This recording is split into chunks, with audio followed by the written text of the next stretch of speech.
how would you describe the changes which appeared in Germany public opinion and politics with regards to Ukraine and Russia over the past several years?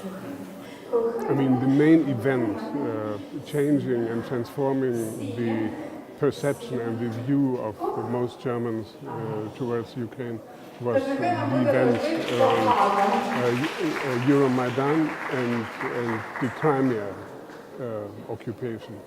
And with the struggles and conflicts every day coming in the news in the afternoon and in the evening, people realized that there is something going on what was beyond the borders of their perception, and this changed.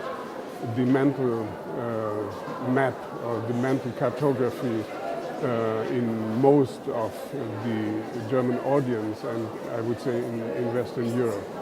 And they got an idea that there's a big country, I mean the biggest country per territory. You have 40 million people, you have a country bigger than France, and with great history, with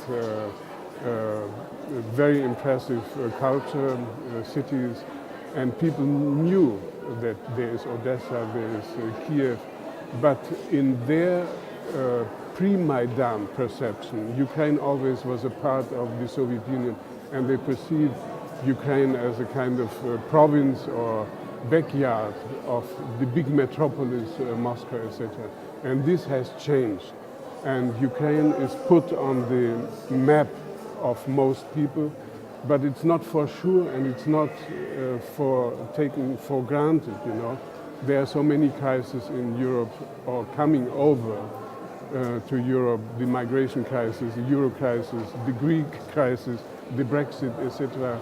So that some people inclined to say, what should we bother and to have to do with the problems of Ukraine. But you're a person that wrote books about Ukraine. What would you advise to European or American journalists or historians or experts when they touch upon the Ukrainian topic?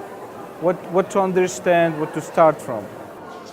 The best and the most important advice I can give is to go, to see, to get an impression, and and of course to study. I mean, to read books, and we have wonderful books about Ukraine by Paul Magosi and Ores Subtelny and Mark von Hagen and other, and Andreas Kappeler, my German colleague. Wonderful books, but I would say the most convincing thing is to go. And most people cannot believe Ukraine today and Kiev. Yesterday there was on the Maidan this festival of colored fountains and relaxed people moving back and forth on Khreshchatyk. It was like Kurfürstendamm, yeah? But people cannot imagine that this takes place in a country which is at war, and it is at war. Yeah, every day are people, soldiers killed, wounded, etc.